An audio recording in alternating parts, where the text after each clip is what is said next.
पिछले एपिसोड में Shrek academy ने बराक एकेडमी को हराकर चैंपियनशिप अपने नाम कर ली थी। लेकिन श्रेक एकेडमी को ज़्यादा प्रसिद्धि नहीं मिल पाई थी क्योंकि बराक एकेडमी बराक किंगडम में सबसे ज़्यादा पावरफुल थी। उसके इन्फ्लुएंस की वजह से श्रेक एकेडमी ज़्यादा पॉपुलर नहीं हो पाई थी।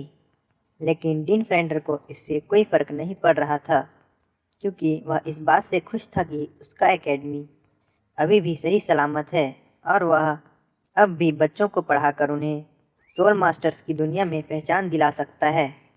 की मिंग का भी ग्रेजुएशन पूरा हो चुका था, जिसके बाद वह डीन फ्रेंटर को ग्रीट करके वहां से चला गया था। इसके बाद हम हाउतियन ट्राइब को देखते हैं, जहां पर दो लोग आयरन चेन पर लड़ रहे थे। जिसके बाद हम उनके चेहरे देखते हैं, जो कोई और नहीं तांग हाउ और उसका बड़ा भाई तांग शाओ है। दोनों आयरन चेन पर बैटल कर रहे हैं। तांग शाओ अपने बड़े छोटे भाई को ट्रेनिंग दे रहा है। तांग हाओ भी अपने बड़े भाई की गाइडेंस में जल्दी जल्दी प्रोग्रेस कर रहा था। दोनों बैटल कर ही रहे थे, तभी वहां पर सेवेंथ एल्डर का बेटा आ जाता है और वह आकर तांग शाओ और तांग हाओ को ग्रीट करते हुए कहता है कि आप दोनों को फर्स्ट एल्डर ने बुलाया है। फर्स्ट एल्डर का नाम सुनकर तांग हाओ तांग शाओ से पूछता है कि दादाजी ने हमें इस वक्त क्यों बुलाया है। तांग शाओ कहता है कि वो तो हमें वहां जाने के बाद ही पता चलेगा। जिसके बाद वे दोनों सेवेंथ एल्डर के बेटे के साथ वहां से एल्डर हॉल की तरफ चले जाते हैं। थोड़ी देर बाद वे एल्डर हॉल में पहुंच जाते हैं, जहां पर तांग चेन और बाकी के एल्डर्स उनका इंतज़ार कर रहे थे। तांग हाओ और तांग शाओ तांग चेन को ग्रीट करते हैं और उन्हें बुलाने का कारण पूछते हैं, जिस पर तांग चेन कहता है कि हाउतियन ट्राइब दुनिया की सबसे पावरफुल ट्राइब है और इसे इस दुनिया की भलाई के लिए बनाया गया था। तुम दोनों सालों से ही ट्राइब के अंदर ही प्रैक्टिस कर रहे हो, इसलिए अब तुम्हें सोल मास्टर्स की दुनिया में जाकर बाहर की दुनिया का ज्ञान लेना चाहिए। हाउतियन ट्राइब इस दुनिया की भलाई के लिए बनाई गई थी। तुम दोनों इस ट्राइब के सबसे यंग जीनियस हो, इसलिए अब तुम्हें जाकर लोगों की मदद करनी चाहिए। हमारी ट्राइब सोल मास्टर्स की दुनिया से दूर बसाई गई थी, जिसकी वजह से हम समय पर उनकी मदद नहीं कर पा रहे हैं, इसलिए अब तुम्हें जाकर उनकी मदद करनी चाहिए। तांग हाओ और तांग शाओ भी मान जाते हैं और तांग चेन को ग्रीट करके वहाँ से चले जाते हैं। दोनों भाई पूरे कॉन्टिनेंट में घूम रहे थे। वे बहुत सारे गांवों को सोल बीस्ट के आतंक से बचाते हैं। दोनों भाई सोल मास्टर्स की दुनिया में फेमस हो रहे थे। इसके बाद हम श्रेक एकेडमी को देखते हैं, जहां पर अरलोंग कल्टीवेट कर रही थी। जिसके बाद वह लेवल 60 में ब्रेक थ्रू कर जाती है।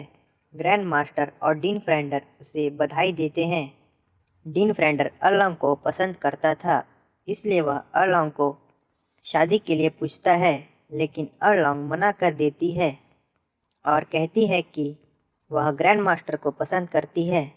डीन फ्रेंडर को बुरा लगता है, लेकिन वह कुछ नहीं कहता।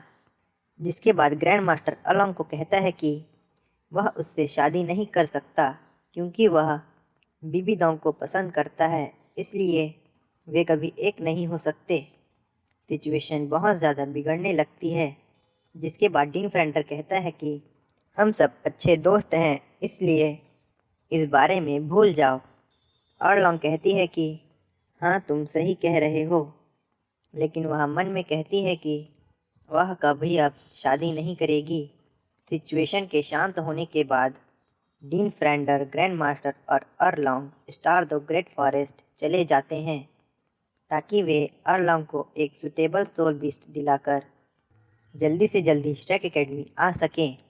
तीनों स्टार द ग्रेट फॉरेस्ट के लिए निकल जाते हैं। तभी वहाँ पर तांग हाओ और तांग शाओ भी आ जाते हैं, जो कि कॉन्टिनेंट में घूम रहे थे और वे अनएक्सपेक्टेडली तियान द एम्पायर आ चुके थे। ग्रैंड मास्टर तांग हाओ को पहचानता है। तांग हाओ भी ग्रैंड मास्टर को देख के हैरान रह जाता है। जिसके बाद डीन फ्रेंडर ग्रैंड मास्टर से तांग हाओ और तांग शाओ के बारे में पूछता है, जिस पर ग्रैंड मास्टर बताता है कि ये हाउतियन ट्राइब से हैं और ये तांग हाओ है और ये उनके बड़े भाई तांग शाओ हैं और ये दोनों हाउतियन ट्राइब के सबसे रेयर जीनियस हैं।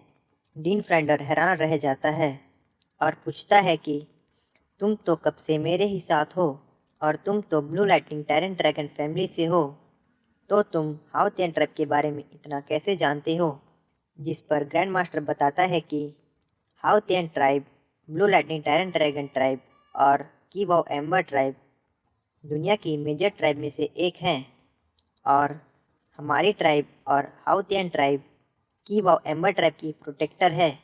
हमारी ट्राइब के अंदर एक भी ग्रैंड सोलैंड मास्टर नहीं है, जिसकी वजह से सारी जिम्मेदारी हाउतियन ट्राइब के पास ही है। हाउतियन ट्राइब और blue lightning tyrant dragon tribe कीवाओ एम्बर ट्राइब के साथ फ्रेंडली है, इसलिए मुझे इतना सब पता है।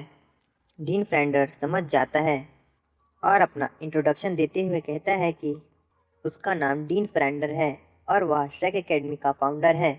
ग्रैंड मास्टर तांग हाउ से यहाँ आने का कारण पूछता है, जिस पर तांग शाओ बताता है कि चीफ एल्डर ने उन्हें भेजा है। ग्रैंड मास्टर समझ नहीं पाता है, जिस पर तांग हाउ डीन फ्रेंडर को तांग चेन की सारी बात विस्तार से बताता है। ग्रैंड मास्टर को लग रहा था कि ये दोनों उनकी मदद करने आए हैं। इसके बाद डीन फ्रेंडर तांग हाउ और तांग शाओ से कहता है कि ये लोग अभी स्टार दो ग्रेट फॉरेस्ट जाकर अरलोंग के लिए एक सुटेबल सोल बीस्ट खोजने जा रहे हैं।